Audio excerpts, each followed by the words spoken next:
Okay. Well, what's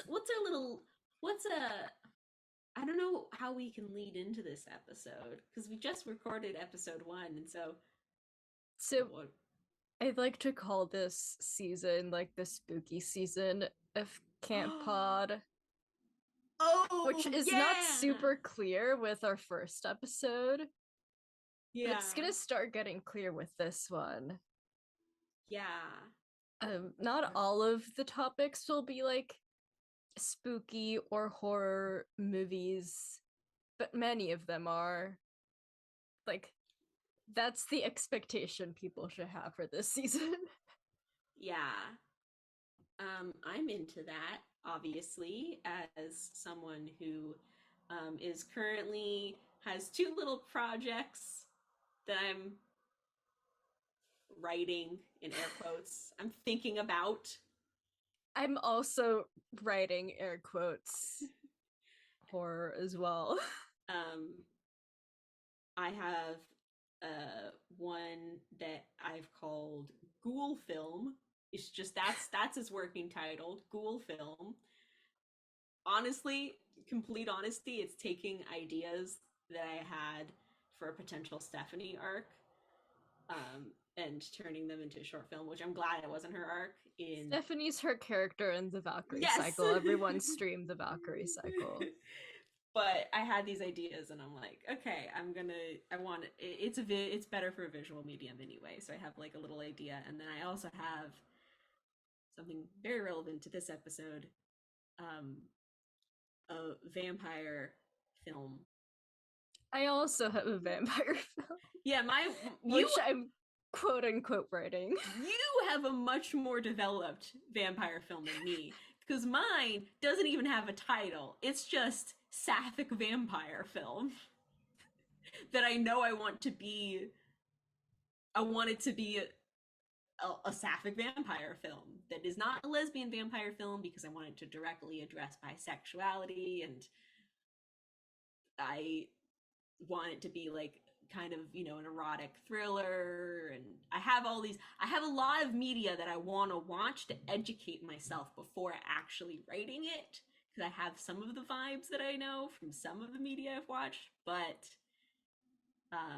well, one of the things that I watched before actually watched the film for today is last night I watched the 4th episode of Queer for Fear. I watched it today. Like, I watched the whole season months ago, but I just rewatched it. Yeah, that episode, fun fact, I watched the entire episode going, oh yeah, that's a film I haven't seen yet. Oh yeah, that film, I need to watch that film. Or, oh god, I need to watch that film. Until the final film they like discuss in detail is Bound. And I was just like, I've seen this film. This film's great. I love this film. I watched it with Zola too. It was really fun. I watched it with my sister, and like I was like, oh hey, do you mind if I put this on? And she's like playing games on her phone, and she's like, yeah. And then she like put her phone down and was actually watching the episode with me, and I was like, yes. But now I've seen 2 films from the episode 4 that are discussed in episode 4 of Queer for Fear, Bound, and today's film for the pod, Vamp from 1986. What? How should we what is an introduction to this film? So it's the Grace Jones vampire movie. Are there other Grace Jones vampire films? I don't think so. Okay. Just said this is known as like the Grace Jones vampire movie. And do you have more history on who Grace Jones is? Because this is a name that I know, and I like even recognize like her face, but I don't actually really know who Grace Jones is. Model? Yeah, so Actress? she's a model, she's an actress, she's a singer, just all around performer, multi hyphenate. She's in the Renaissance album. Yeah, just general pop culture icon. And she's like really known for having this androgynous look, but it's like a really specific kind of androgyny where she both looks really masculine but also really feminine at the same time. Mm. And yeah, that's Grace Jones. And in this film, she's a vampire.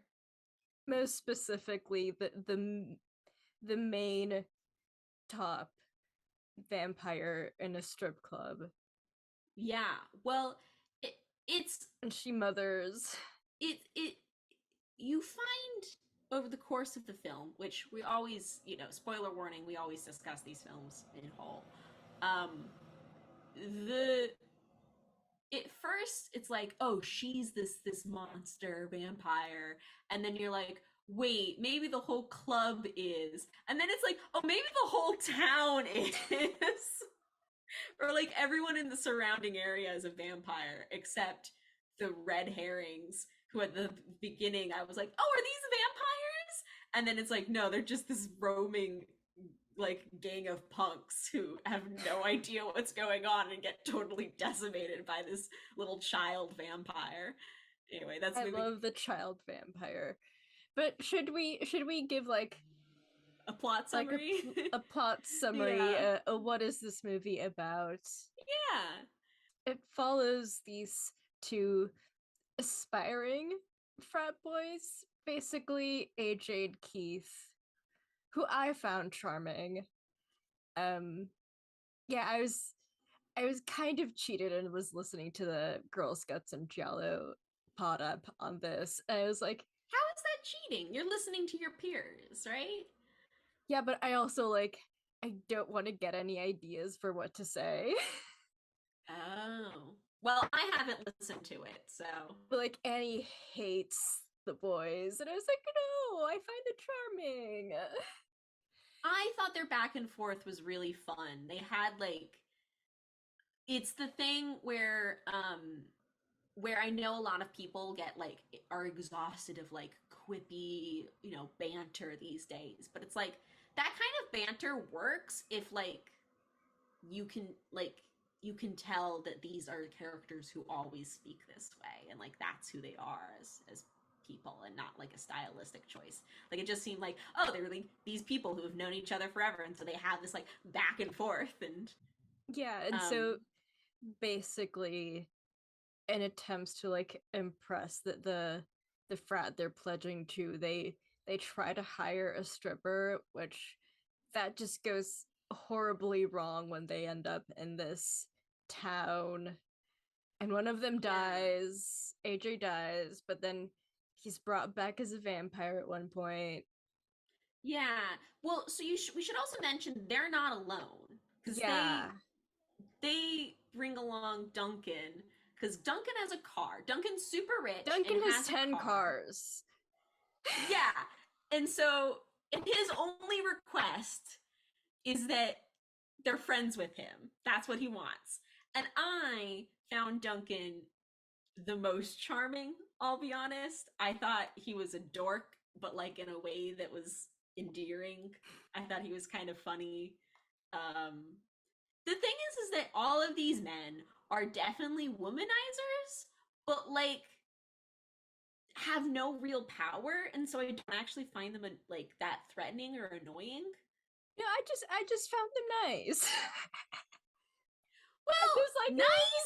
he's nice. I don't know. I mean, it does imply that they want to be frat boys not because they like frat culture, but just because they hate where they're currently Yeah. living, and so they want like a nice new They're place like, to move the dorm into. that we are in is bad. Yeah, so basically It's just kind of like a series of weird situations for Keith, who is like the surviving one of the friends. and he's kind of like the straight man of like any of the absurdity going on, is that he's like, this is absurd, what is my night, what is this day, and everyone around him just seems to be like, yeah, like they aren't affected at all. Like they go basically because they're trying to find the stripper, and they go to this one club called the After Hours Club or After Dark Club. I think so. I think that's the name, yeah. Yeah, and one of the employees there is someone who knows Keith and is like, "Don't you remember me?" And he doesn't remember her. And that's another thing that I'm like, I didn't actually find it like him like that annoying, because at first it kind of gives the sense that he's like, it's like, she's like, "You don't remember me?" And you're like, oh, has he like slept with so many women that he like can't remember her? No, it turns out they met when they were in 5th grade. Like, it's just like, he just doesn't know her because it was so long ago. And her name is like, her stage name is Armedo? Wait, Her stage name is Amaretto. Her real name is Allison. Yeah, and she's a total like flake, dumb blonde kind of. But like, she's also pretty competent in managing the situation. See, I would describe her as being competent in managing the situation out of like ignorance. Like, she doesn't know that it's a whole club of vampires, even though it's a whole club of vampires. She's like this, she's like brand new, I guess, and so she didn't put it together, but like, basically the inciting incident is AJ gets taken to a private room by Grace Jones' vampire Katrina, and she thought he was alone, so like she kills him in her blood bed. It's like a water bed, but it's filled with blood. Oh, that's what the implication was? That's what that was. Oh, I thought it was just like weird vinyl. No, but then the club's management is like, no, he was not alone, so like we have to do something about like the people who knew him. Yeah, and they try to like separate, they try to kill him in the hotel. Well, that's another thing that's confusing, because I can't tell if that was just a weird like, I think the hotel is just weird. There's a lot of stuff that kind of isn't really explained. If we're talking, okay, I was thinking a lot after our last conversation about the Brady Bunch, and just like, things don't need to be explained because that's camp. There's definitely many moments in this film that like a little part of me, you know what it is? It's the little part of me that grew up watching Cinema Sins is like, why is this the case? You need to kill the Cinema Sins in your head. I know. It's like, but part of me is like, why are there just gallons of gasoline in a vampire crypt? That wouldn't make any sense. Why is there a vampire crypt? Well, that makes sense. Vampires have crypts. I am a lover of vampire mythology, and this film follows vampire mythology. Well, Cinema Sins logic is just a slippery slope. I know. That is a fair point. I did write down in my notes after I had that realization that I wrote down, asking why is anti-camp. Camp Pod should be the antithesis of Cinema Sins. Real. Hey, you said I'd come back here. Welcome to Bow Wow City. Hey, you guys see a guy come back here, tall, good looking? You see a guy come back here? No guy came back. No guy came back here? No, he came back. One of the girls brought him. Her. You. I remember now. So sorry. Your friend wanted to see Katrina. I tell him no one see Katrina. He didn't have much of a chance with her. Katrina owns his daddy, sweetheart. After that. Are you saying that you didn't see what happened? Wait! Where's Candy? She's half shift tonight. I'm afraid AJ's decided to hold auditions. No, he wouldn't just leave. Oh, really? Not even with a girl that will melt in your mouth and in your hands? Yeah, he'd leave. I'm gonna kick his... But wait! What a coincidence! It's time for my break, and I have to go over by the hotel and pick up a change of tops. Some of the girls stay there. I bet if we hurry, we can catch AJ. I'll meet you at the side entrance in 2 minutes, okay? Excuse you! You want to find AJ, right? Right? Where'd they go? But okay, to the point about why is there a vampire crypt? This film does have a lot of like kind of like the classic vampire lore is absolutely in this, and by classic I mean like kind of I think all the way back to like, you know, early depictions of Dracula and stuff, you know. And there's even a joke about it from AJ is when after he gets turned into a vampire, he's like telling Keith like, you know, all the normal things work, sunlight, you know, keep them out of their coffin. And he's like, I have a list somewhere. Like I liked that kind of self-awareness. But my favorite one that I want to point out is I love that the familiar, the like club owner, because he's not a vampire, he's just like a familiar or someone who's like, you know, working for the vampires because there's promises of protection or love. And This is the one who's like obsessed with Vegas. yeah, that guy, The the camp club owner. location. Vegas Yeah. is camp. But I just love that he's eating bugs. Yeah, he just has a bowl of bugs like on his little booth just in front of everyone.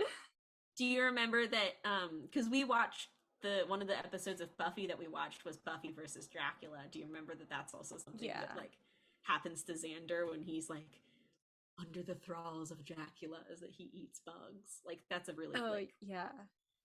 Also, this is the second vampire thing we watch for Camp Pod. second after Buffy? I think so. I Or- think this is the second vampire media. We need to watch more vampire media. Yeah. Also, second heel kill of Camp Pod. Oh, was the first Elvira? Yeah. This film is 80s.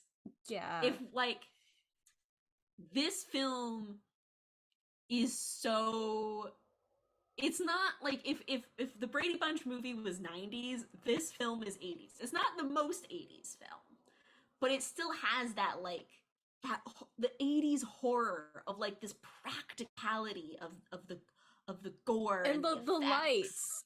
All the lights are pink and green. Like after they enter the town that they're in, every single frame has pink and green in it. Isn't that a reference? I assume that was a reference to, isn't there that one like Italian horror director that like that kind of like Dario Argento. yeah, like all of Maybe. his stuff was But this one is like consistently pink and green. Like those are the Yeah. colors. I guess so. Yeah, like I just think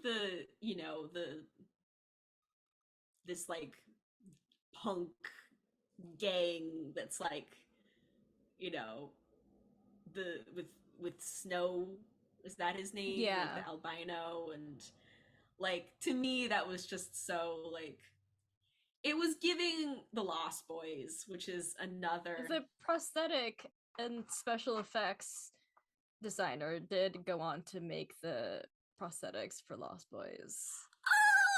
Oh, that makes me happy. And he won the Oscar for Bram Stoker's Dracula. 'Cause he also worked on that one. Damn. Is that guy still around? Can we get him to do another project, please? Because I was living. I was so happy about the Grace Jones vampire reveal, and that like the long fingernails and the fangs and like the prosthetic monstrous face. I am really into that kind of design. Yeah, and like speaking of Grace Jones, her opening scene is like legendary. Yes. That is like the main scene that gets discussed in the portion of Queer for Fear about Vamp. Yeah, so it's basically she does this avant-garde dance and she's covered in body paint by Keith Haring, who was a gay artist and AIDS activist. And she also like does that with this kind of statue thing on the stage that is also Yeah. designed by Keith Haring, and I'm pretty sure it's modeled after her then boyfriend Dolph Lundgren.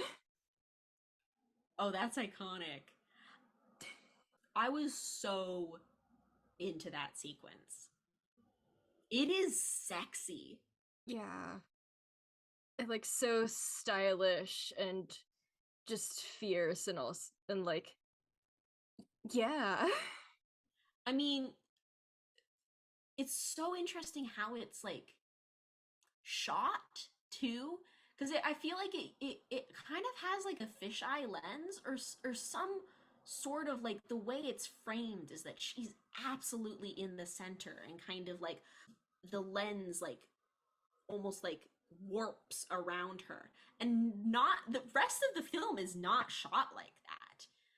Most of the film is shot pretty like straightforward. Yes, there's gorgeous set design and makeup and lighting, but like in terms of actual like innovation with cinematography, it's really that just that sequence, I feel like. Yeah, like it really is the kind of standout sequence of the film and like what it's mostly known for and remembered by. It's like Grace Jones's dance and Grace Jones being a vampire.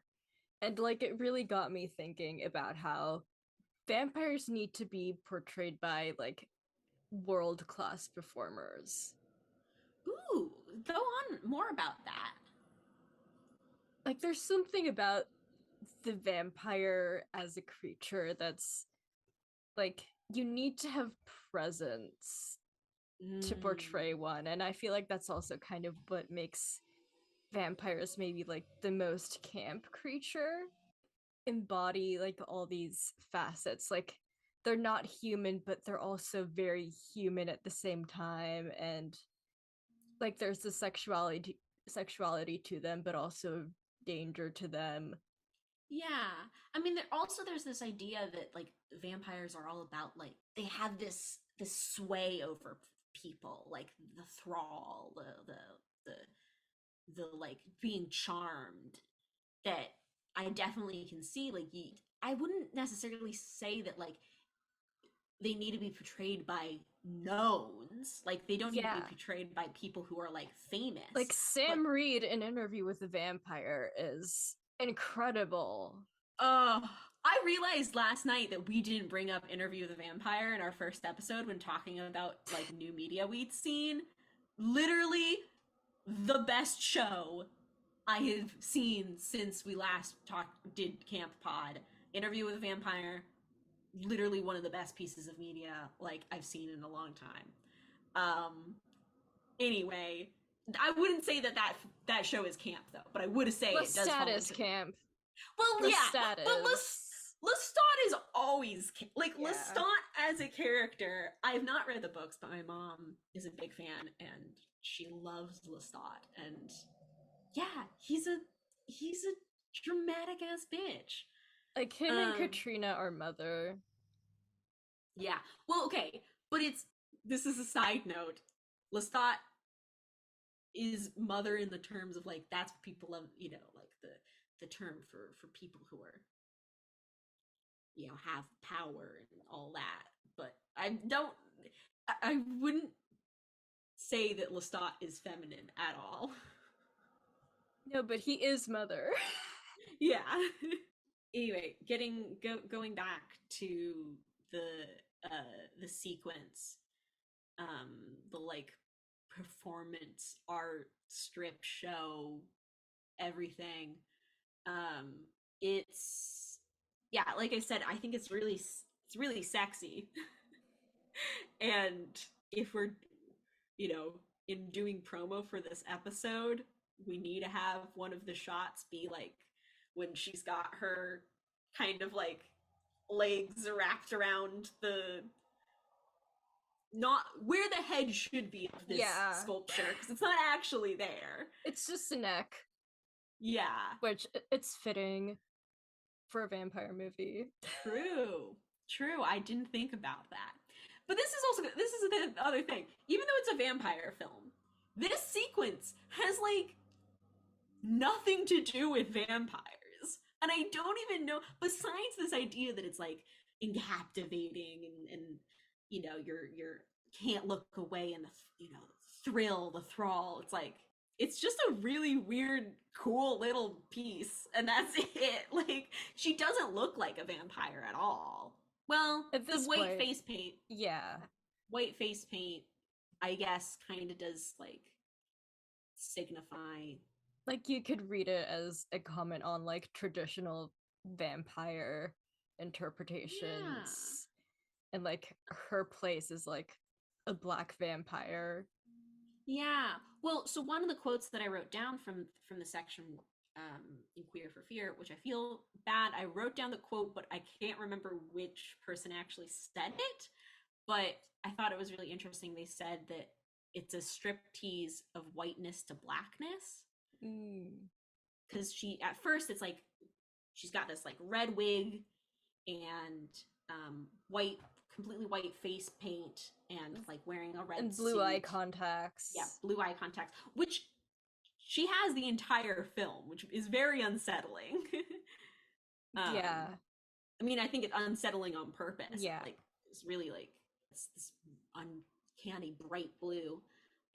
But yeah, then as she's removing this like jumpsuit cloth piece thing, it's revealing her body, which does have face paint on it, but all these like designs and lines. And I do, if we're gonna talk about Grace Jones, or this, this character Katrina, and how she is a black vampire, I do think that is really interesting, because like it gets us into kind of like my one big critique that I have of this film, is that as much as I loved the vampire design, I was kind of uncomfortable with how monstrous she was, in the sense that like I'm all for, like, vampires to me are that balance between humanness and vampireness.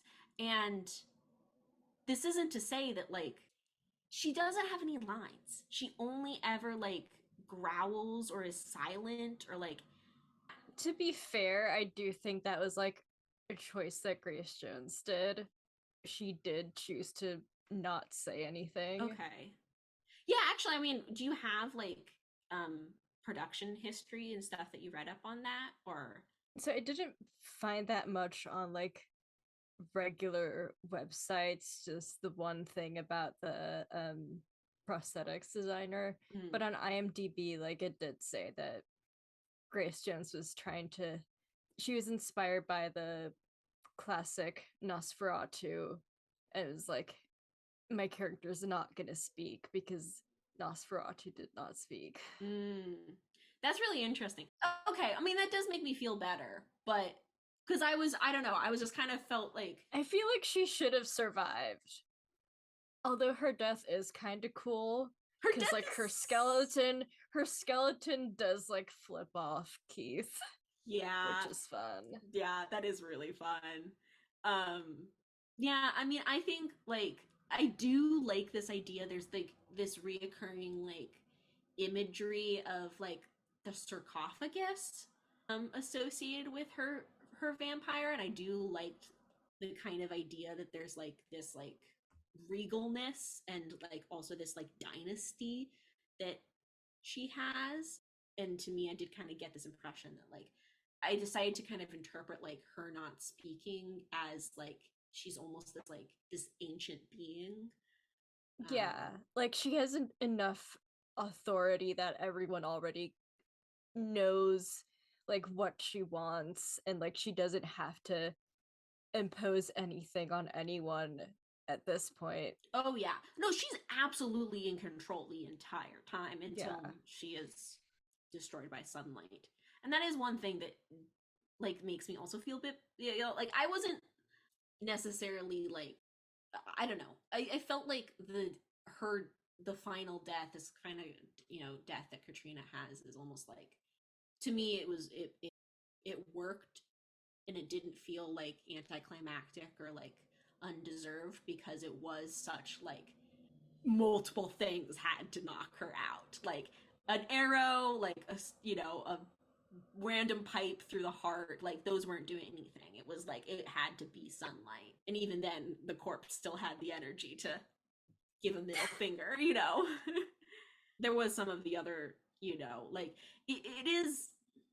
it's complicated and messy, that it's like, oh, you have, the setting is a strip club, and it's all of these women, all these vampires, these sex workers, or yeah, they're vampires, like they are in, have this power, and vampires are cool, like it kind of like puts them in this position of like, oh, they're cool, but then they're also vampires, and so they're the bad guys, and but also the, I was just kind of rooting for everyone in this movie. yeah, Like every single character. like it does mean that, like, I don't know, I know that there's been a history of brutality and violence against sex workers in real life for sure, but also in media. And then so I'm kind of conflicted of like, oh, you've made this the setting of a strip club, the setting, and you have given all these women the power to like fight back and also be, you know, just badasses who are drinking blood. But then also, they're not the heroes of the story, and they're all gonna like be knocked out and set on fire, and like also still there is still violence perpetuated onto them, but the violence feels different because they're vampires, and so like they're literal monsters, but it is still violence against, you know, an entire like strip club. I don't know, it's complicated. Like they're cool, but it's not. Yeah. Like I some of my favorite parts of this movie was whenever the strippers vamped out, and it was like you could see like the two extremes of the vampire mythos at the same time, like the overt sexuality but also the overt monstrosity, and I was like yossing and slaying. Well, that is why I love the prosthetics so much too. Is that like, okay, I'm always gonna love practical like effects, but yeah, it's so fun to have that juxtaposition of this like, you know, glittery bikini and like fangs in this contorted face. Like that's really cool. That's really camp. Yeah. And also, I kind of wanted to go back to like the Grace Jones sarcophagus imagery. Oh yeah. And like I felt that was camp in a way that very like pop art kind of thing, but also like the more like classic Andy Warhol pop art where like there is like actual recontextualization. The camp of the image of the sarcophagus, which is really ancient and royal and revered, with the face of pop culture icon Grace Jones. Like that was just really cool image to see. I almost wish that they had like played into it more. I don't know. It was there, but I mean, all of her costuming and designs were so like, I don't know. I'm assuming that was all Keith Haring. Yeah. Right? Yeah, yeah, one of the things, I think I might have seen it on like IMDb or something, but like all of her costuming is like sourced from friends, and her friends are like big famous designers. So yeah, all of her costuming looks both like really modern but also regal. Yeah, but not like regal in the traditional sense at all. It was I mean, to me, it felt more like futuristic, Yeah. kind of alien, or of these like all these metal spiral designs. Like she really is like an eternal being, yeah, like embodying the past, the present, and the future. yeah, yeah. If we're talking about like set design and stuff on that topic, I really also liked the fish tank Oh in her yeah. room. Just I love how this was a spooky strip club. Yeah, Like it was ooky spooky. She has a fish tank with like a human skull in it. yeah. Again, like the juxtaposition of like a sleazy sexiness, but also like Halloween. Yeah. Oh, this film would be such a good Halloween like screening.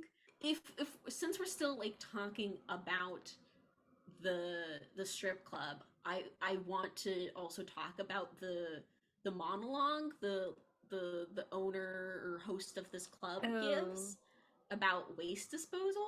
The vampire. You don't think you're gonna get away with this, do you? Same time, like Of the course. overt. You know how many people disappear off the face of the earth every year? Not thousands, tens of thousands. You're a statistic, kid. Why us? Why'd you pick on us? It's a mistake, okay? It was a little error there, a little communication error. I'm sorry. We'll be missed. They're gonna come looking for us. Who will? Who'd you tell that you were coming here? Nobody tells anybody when they come to a joint like this. Quite a racket, huh? You see, I run an essential service here. Waste disposal. Oh, yeah. Look around. Look who comes in. The sickies, the degenerates, the forlorn, the lost, the lowlifes, the fucking dregs of humanity wind up here. And we take care of them. It costs you nothing. Yeah, just my best friend. Hey, nobody's perfect. Okay? I do the best I can with what I got.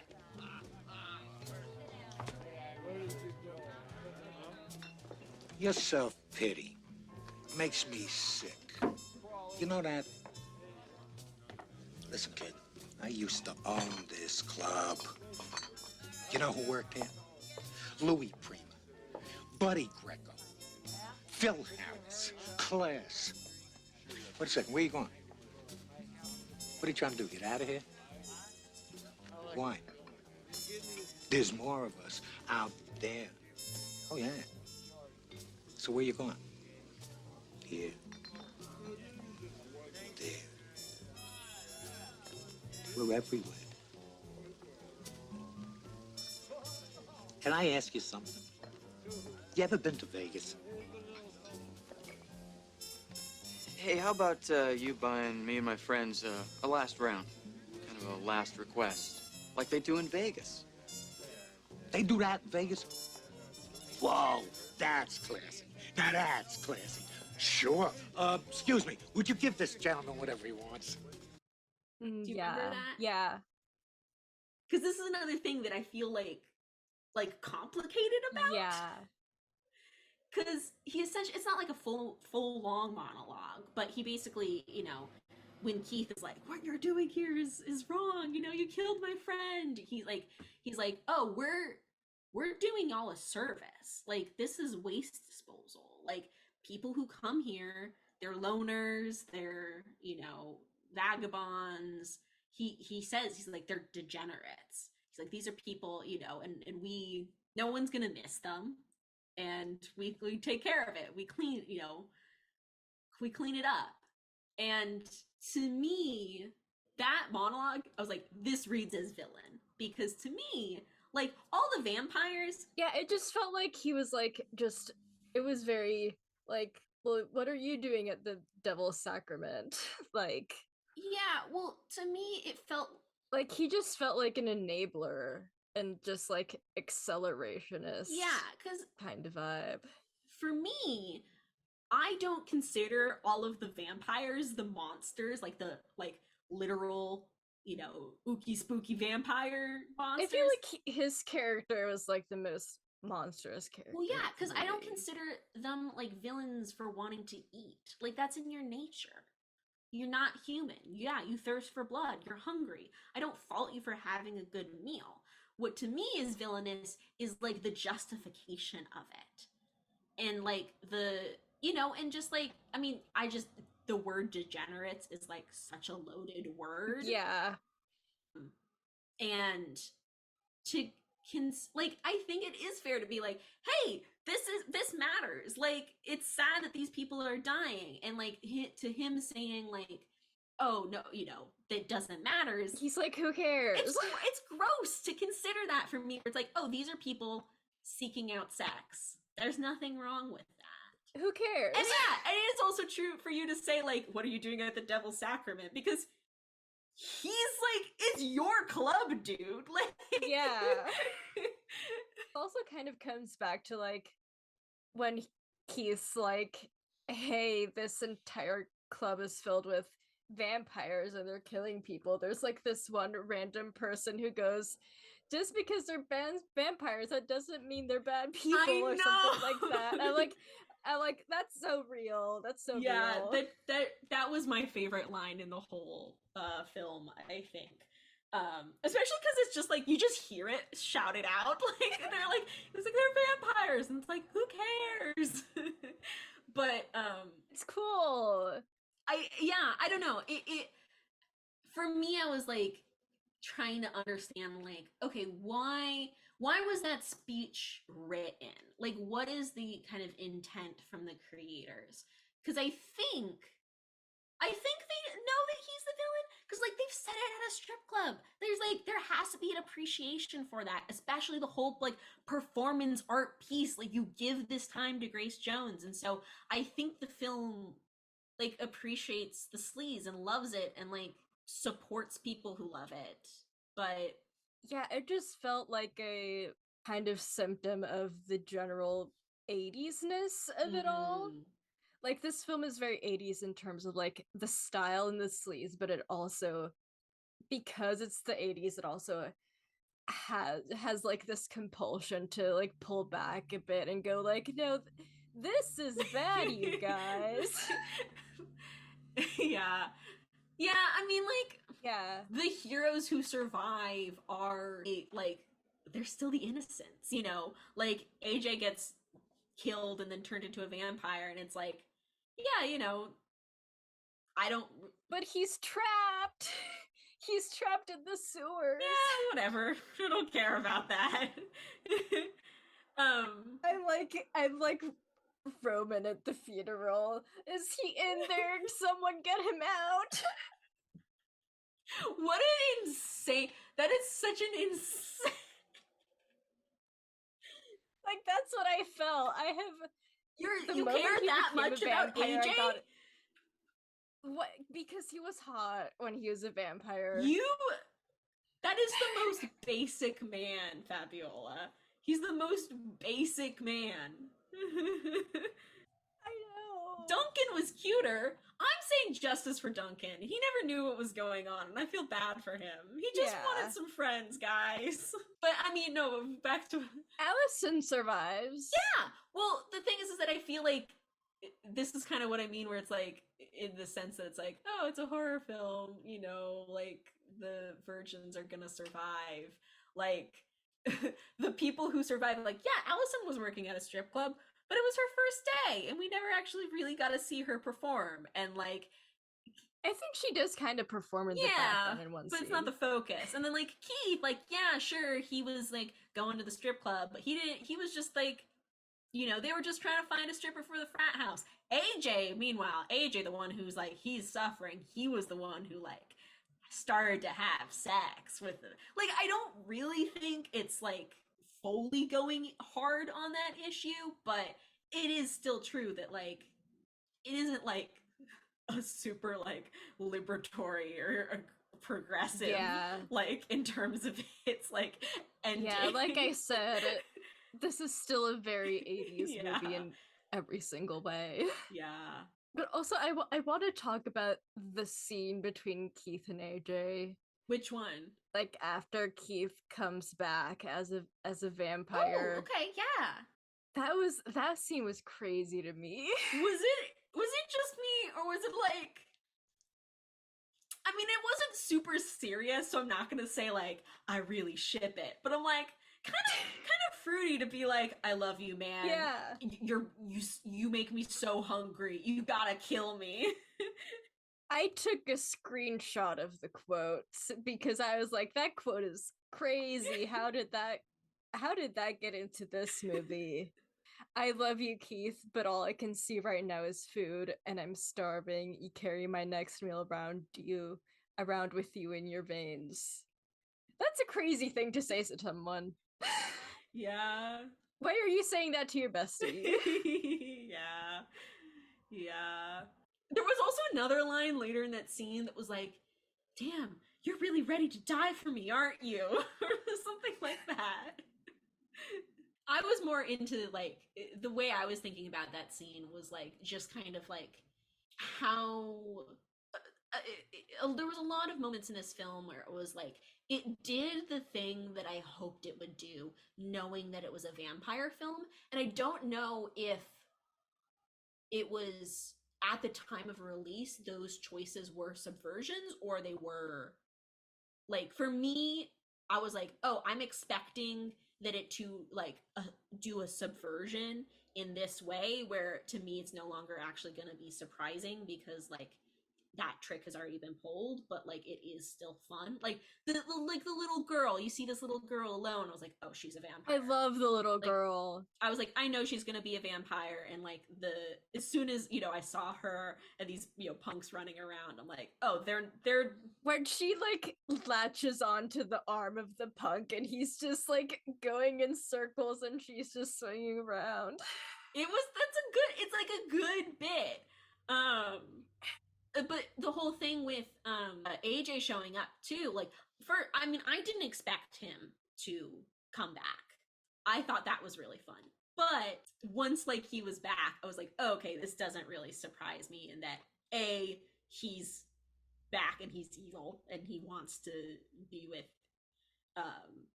he wants to eat Keith, but also it didn't surprise me that he wasn't actually that evil and just wanted to die either. Like both ways, like it kind of, I don't know, it's just fun. And I think the dynamics between a friend and a friend, their friend who has died and come back to life, I think that's always like just a really fun dynamic.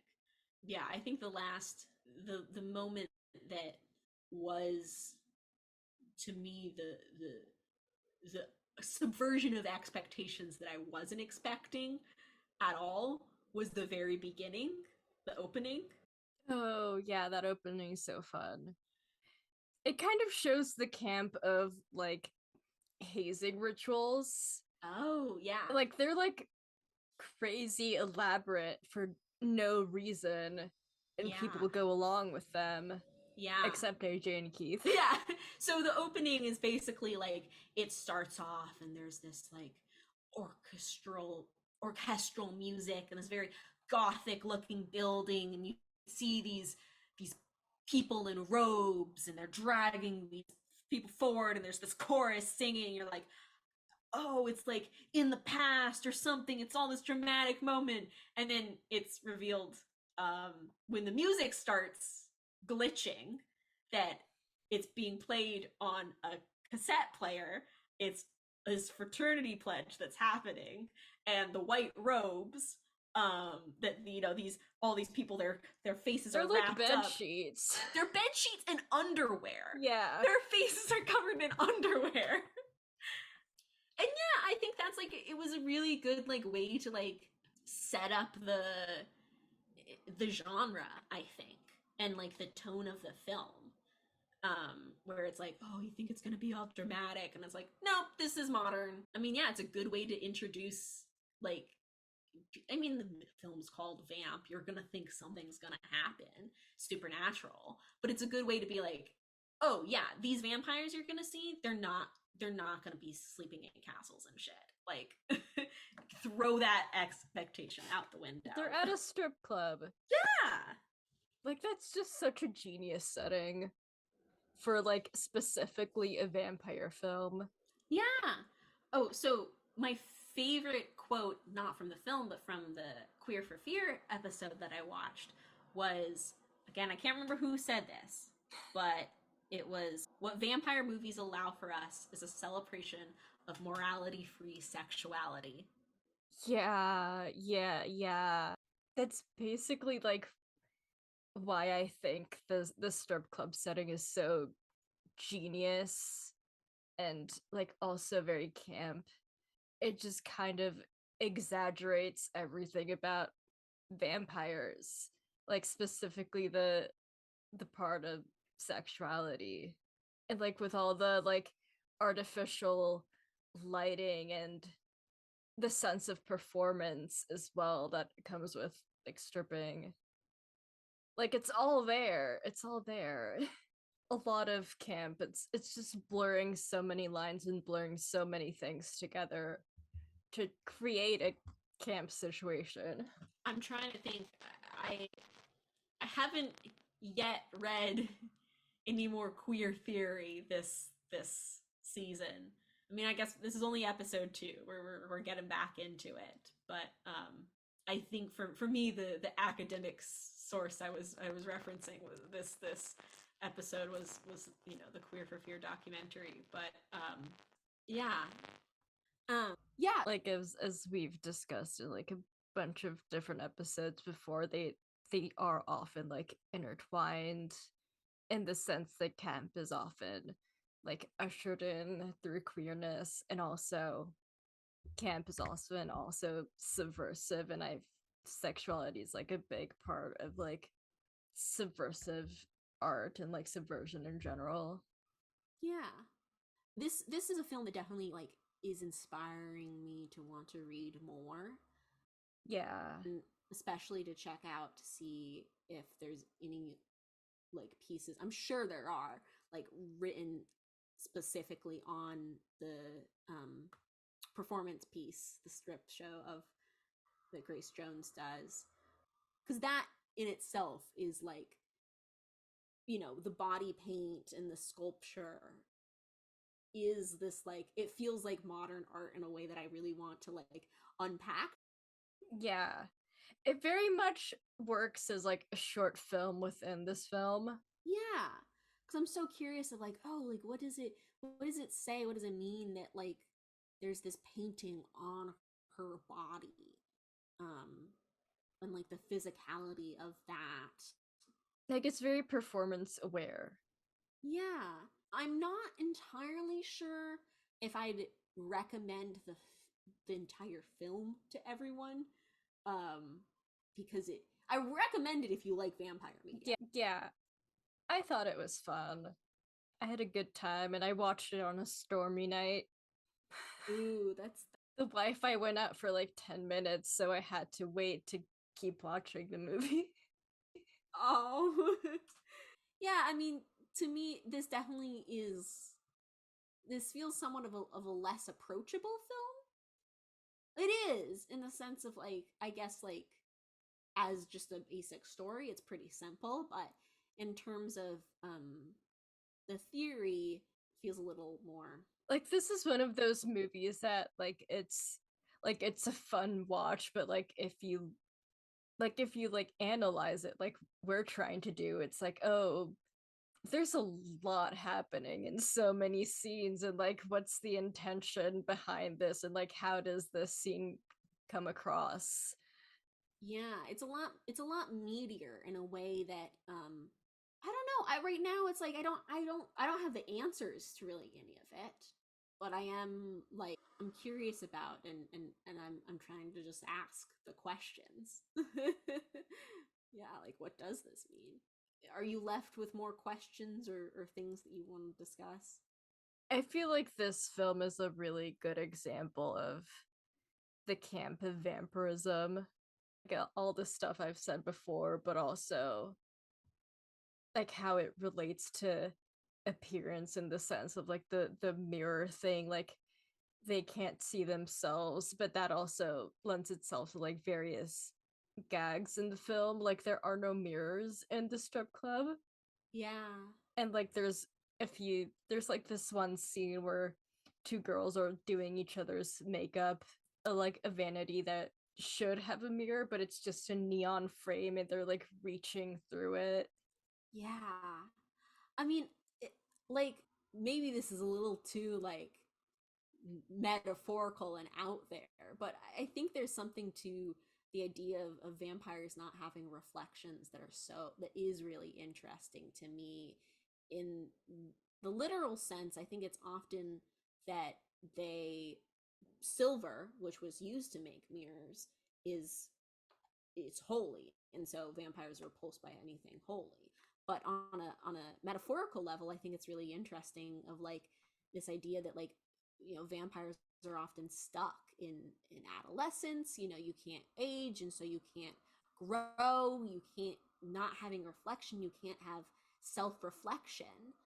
Yeah, which just lends them to being like superficial, but also in like this superficial, like not just in the like classic definition of the word, but also like theoretically superficial, and also like with camp there's like value in superficiality and in analyzing the superficial. What you see is what you get, kind of. Yeah, but also like in like how camp values a lot of performativity and like the look of something, and how you can find meaning in the look of something. And also like this is kind of a half-formed thought, and I'm like trying to articulate it in like in relation to vampires not being able to see themselves in mirrors, but yeah, it just makes them more superficial in the literal usual sense of the word, but also superficial in the camp performance of the creature. Yeah. What I was going to say is that I feel like the character in this film who is not looking inward and not reflecting is the club owner. Yeah. I don't know if he ever gets a name, but I think it starts with a V, but it's not Vlad. Vlad is the other one. yeah, Vlad's the muscle who's also a vampire, who also was implied that Katrina was drinking from him, or was there Yeah. needle play on him, or Either one of those, and also like they maybe had a relationship decades and maybe centuries ago. yeah, yeah. Oh, also so interesting that he's looking at the picture of a sarcophagus. Yeah. Which just shows how ancient these beings are. Ancient and also superficial. He's not Yeah. actually thinking of her, but also might be she's a vampire and a photo can't be taken of her. But yeah, yeah. I don't know what else to say besides I do think more films should make the sexuality of vampires as literal as possible. Yeah.